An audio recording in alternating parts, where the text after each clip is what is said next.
For 10 years, I poured every ounce of my heart and soul into our small family tech business, transforming it from a struggling startup into a $50 million company.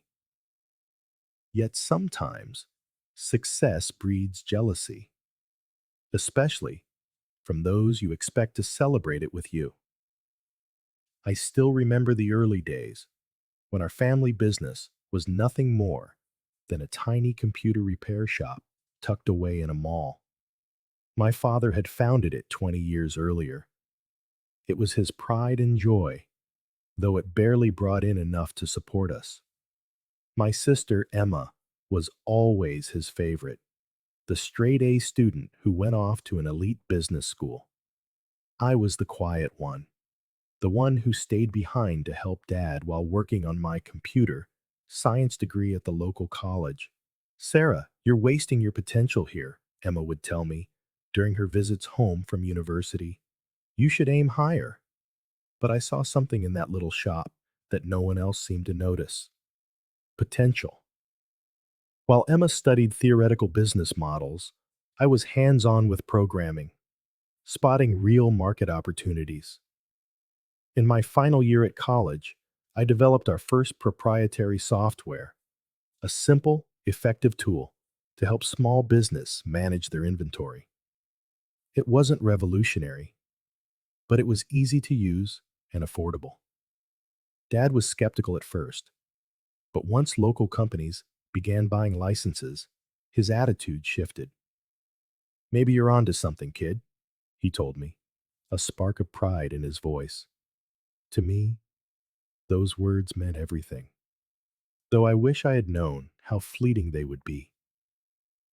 Under my direction, the business grew steadily. I worked 14 hours a day, 7 days a week, while Emma climbed the corporate ladder at a prestigious New York consulting firm. I was building something tangible. Our repair shop became a full-fledged software development company, servicing not just small businesses, but national corporations. Mom watched it all with quiet concern. Don't work yourself to death, Sarah, she would say, bringing me dinner at the office. You need a life outside of work. But I was driven by vision and deep down by a desire to prove my worth to my family. 5 years after our transformation, we hit our first million in annual revenue.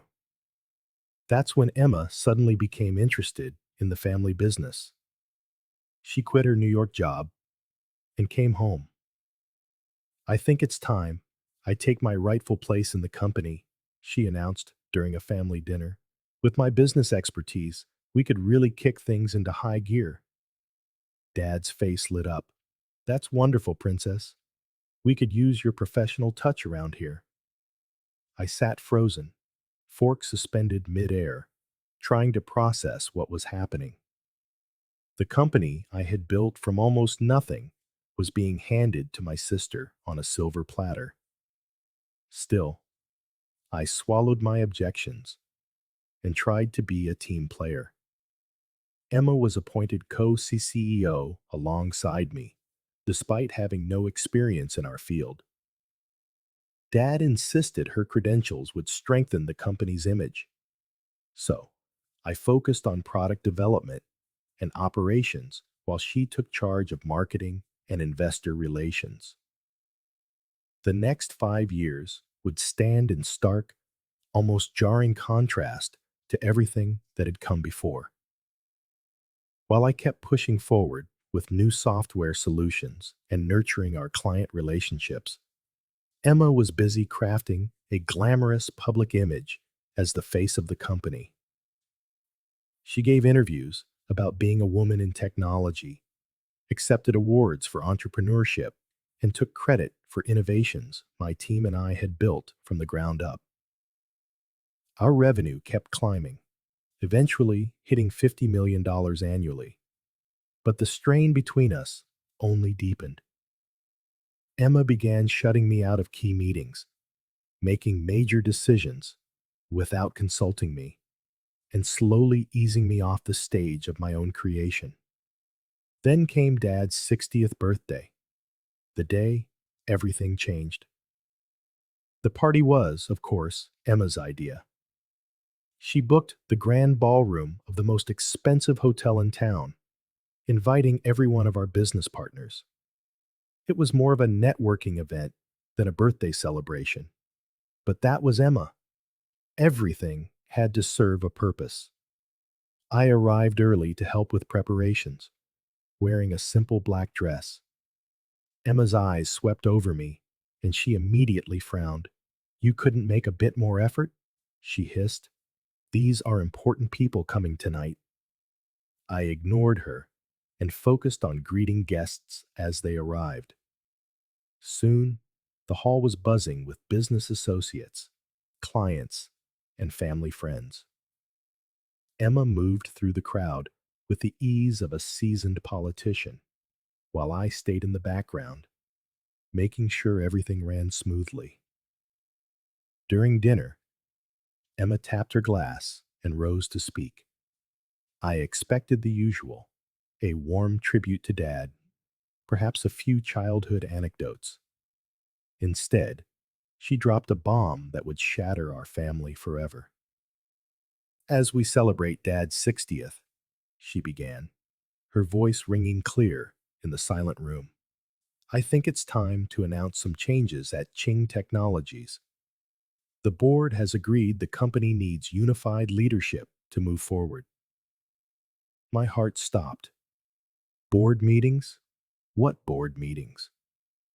"For too long," Emma went on, her eyes locking on mine, "we've been held back by outdated thinking and resistance to change. That's why, effective immediately, I will assume the role of sole CEO. It's time to let go of elements that no longer serve our growth." The room erupted into hushed murmurs. I stood frozen. Emma kept speaking, her business announcement morphing into a public character assassination. "Some people," she said, voice dripping with false sympathy, "are better suited for technical roles than leadership positions. My sister Sarah has done enough to maintain our older systems, but to compete in today's market, we need vision. We need excellence. And frankly, Sarah, you're just not cut out for this level of business." I looked at Dad, expecting him to stand up for me. Instead, he nodded along, a proud smile spread across his face. Mom stared down at her plate, her trembling hands betraying her silence. "The truth," Emma pressed on, her tone rising, "is that you're irrelevant in today's business world, Sarah. Your outdated ideas and lack of formal business education have become a burden. It's time you stepped aside, gracefully." The silence in the room was deafening. Hundreds of eyes turned toward me, waiting for my response. I could feel it all: pity, contempt, judgment.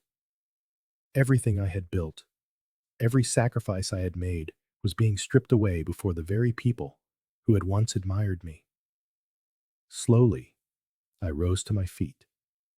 The chair scraped against the floor, the sharp sound echoing through the hall like a gunshot. They expected a scene, tears, perhaps an argument. Instead, I simply picked up my bag, walked to my father's table, and placed a small wrapped package in front of him. "Happy birthday, Dad," I said quietly. Then I walked out of the ballroom, head held high, leaving behind the whispers and the stares. Later that night, sitting alone in my home office, surrounded by awards and patents bearing my name, I made a decision. Emma thought she had won, but she'd overlooked one crucial detail, something that would turn her moment of triumph into the biggest mistake of her life. As I powered on my laptop and began to type, a small smile curled on my lips. Tomorrow would be interesting. After all, there's more than one way to run a thriving company. And in 10 years, I'd learned far more than Emma ever did in all her business classes. The next morning, the sky was clear and bright. I arrived at the office early, before anyone else, and waited. At exactly 9 o'clock, Emma swept through the main doors, my father just behind her. Both wore proud, victorious smiles, smiles that were about to disappear. Sarah? Emma's voice carried a mix of surprise and irritation. What are you doing here? I thought after last night you'd have the dignity to stay home. I smiled, thinking of the email I had sent at 3 in the morning to all our major clients, partners, and employees of Chen Technology. Just tying up a few loose ends, dear sister. But since you're here, we should probably discuss the future of the company. There's nothing to discuss, my father cut in, his tone firm. Emma's in charge now. The board has already approved it. Ah, yes, the board, I replied, pulling out my tablet. Let's talk about that. You see, while Emma was busy hosting parties and giving interviews, I was actually building this company. And there's something you both seem to have forgotten. I brought up a document on the main screen of the conference room. First, let's remember that I own 51% of Chen Technology. 10 years ago, when we founded the company, Dad gave both Emma and me equal shares of 25% each, keeping 50% for himself. But 3 years ago, when we needed capital for expansion, Dad sold me 26% of his shares. Do you remember that day? You were too busy attending Emma's award ceremony to handle the negotiations yourself, so you signed the papers without reading them carefully. The color drained from their faces. Emma's perfectly manicured hands tightened against the conference table. That's not possible, she whispered. Dad would never. But he did, I said, sliding out more documents. And that's not all. The core software, the one that brings in 80% of our revenue, it's not owned by Chen Technology. It's owned by my separate company, Innovate Solutions LLC. Chen Technology only has a licensing agreement, which expires in, I glanced at my watch, about 10 minutes. Dad sank into a chair, the realization dawning on his face. The renewal papers? The ones you asked me to sign last week? The ones you were too busy to read because you were helping Emma plan the party? Yes, those papers. I decided not to submit them. Emma's face twisted with rage. You little... Careful, sister, I cut her off. You'd better hear the rest before you finish that sentence. While you were announcing my so-called graceful exit last night, I was busy emailing our clients. You see, most of our major clients have personal loyalty clauses in their contracts. They signed with Chen Technology because of me. My expertise, my track record. Last night, I informed them of the change in leadership and my departure. I pulled up my email showing dozens of replies already received. Do you want to know how many have already triggered their contract termination clauses? Or how many of our best developers, who, by the way, are actually employed through Innovate Solutions, have already accepted positions at my new company? Silence fell over the room. Through the glass walls, we could see employees gathering, whispering, checking their emails. Emma's perfect composure cracked as she frantically scrolled through her phone. You can't do this, she stammered. The company, I finished for her. The one you tried to steal from me? The one you thought you could claim just because you have an MBA and Dad's approval? That company died the moment you decided to humiliate me in front of everyone we know. I rose, smoothing my dress. Here are your options. Option 1. I walk away with my shares, my software, my clients, and my team. Shen Technologies becomes a hollow shell. You can explain to all those important guests you invited last night why the company's value dropped to zero overnight. Dad looked like he had aged 10 years in the last 10 minutes. And option two? He asked quietly. Option two, both of you resign. I take full control of Shen Technologies. You keep your shares as silent partners, collecting dividends, but having no say in operations. Emma gets a generous severance and glowing references for a job somewhere far from here. Emma's face flushed a deep, dangerous red. You planned all this from the beginning, waiting for the perfect moment to stab us in the back. I laughed, but there was no humor in it. A name, Emma. I spent 10 years being a good daughter and a good sister, while you took me for granted. I built this company from the ground up, while you collected praise for my work. I didn't plan this. I decided about 12 hours ago, after you called me worthless in front of everyone we know. My phone buzzed. Another client contract termination notice. Time's ticking. So, what's it going to be? The next hour blurred into paperwork and lawyers. By noon, I sat alone in what was now my office, staring out at the city. The company I had built was, at last, truly mine. But the victory felt hollow.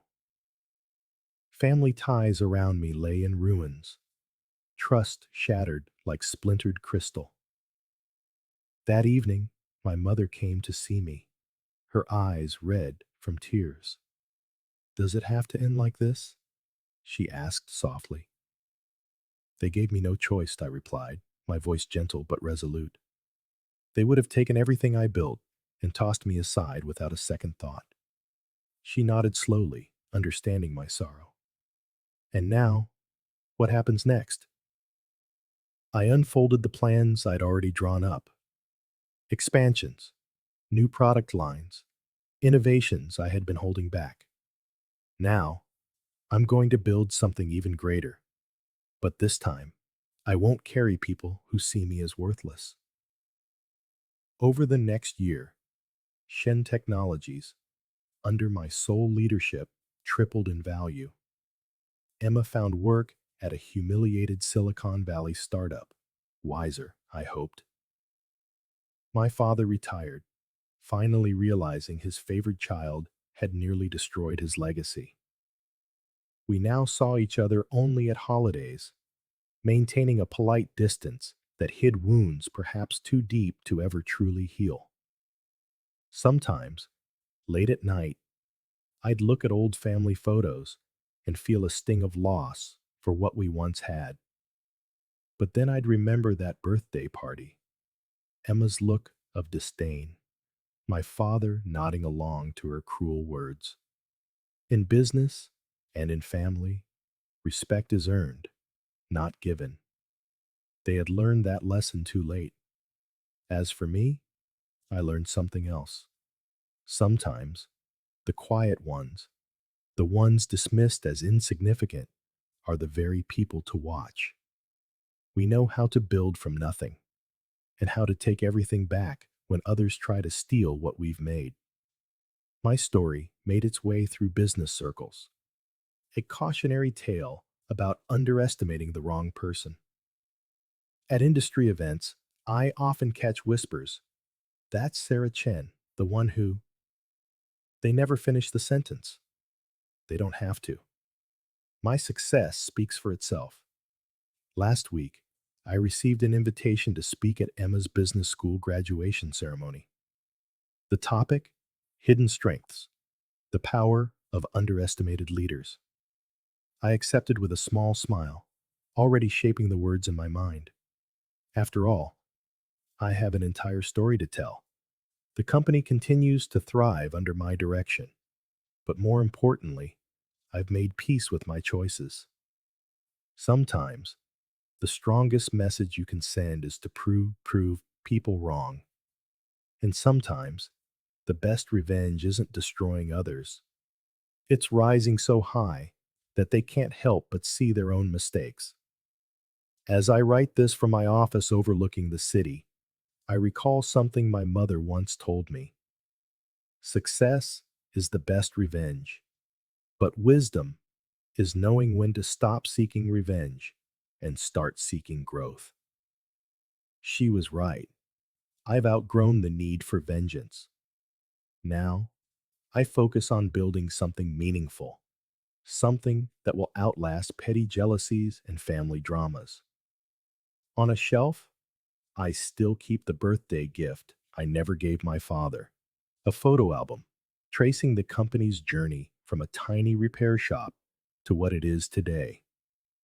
Maybe one day, when the wounds have healed enough, I'll finally give it to him.